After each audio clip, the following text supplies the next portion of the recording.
Patrick Carceller, il est en résidence à l'Iliade. Il jouera le samedi 16 février, c'est cela, Oui, pour le public. 20h. Alors, vous êtes un trompettiste, Oui. voilà. Et sur scène, vous allez nous raconter quoi, en fait, avec cette Je vais trompette? vous raconter mon parcours dès l'âge de 12 ans. À 12 ans, j'ai voulu être trompettiste.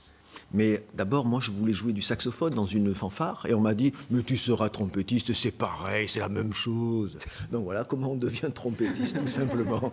Sur un malentendu. Exactement. Influencé.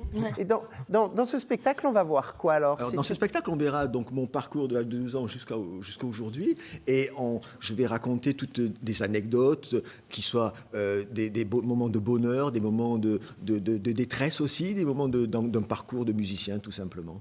Alors, une anecdote, par exemple, dans une église, on m'a raconté qu'il vous est arrivé Oui, quelque tout à chose de fait. Alors, bizarre. dans une église, j'ai été en soliste accompagné par un orchestre symphonique, et j'ai eu une panne de salive, comme on dit. J'avais besoin de boire et je n'avais pas d'eau sur moi, donc il a fallu que mon collègue Jean-Claude, qu'on surnommait Jean-Claude, il était sicilien, donc je lui ai susurré à l'oreille mon état de sécheresse, et il est parti comme un ninja dans Opération Dragon, à l'insu du chef et du public, hors de l'orchestre. Un diable noir, furtif, zigzagant entre les chaises.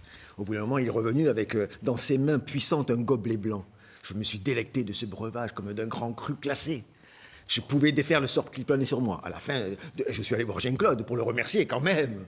Jean-Claude, mon ami, comment tu as fait à trouver de la flotte aussi vite? En plus, elle n'était pas trop glacée. Et là, il me répond avec le naturel d'une feuille morte qui se pose sur le sol. Oh la vache!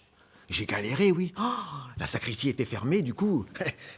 J'ai trouvé un vieux gobelet sous un banc et je l'ai plongé dans le bénitier. J'avais bu l'eau du bénitier, où des centaines de doigts avaient plongé. Et peut-être même que les gosses de la guerre des boutons avaient craché. Ah, tu parles d'un grand cru classé, toi.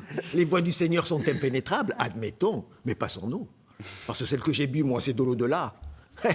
Et pas d'ici, et ni de là. Oh là là là. À l'heure où j'en parle, j'en ai encore le goût dans la bouche. Bon, je vais quand même essayer de vous en jouer un petit coup, quand même.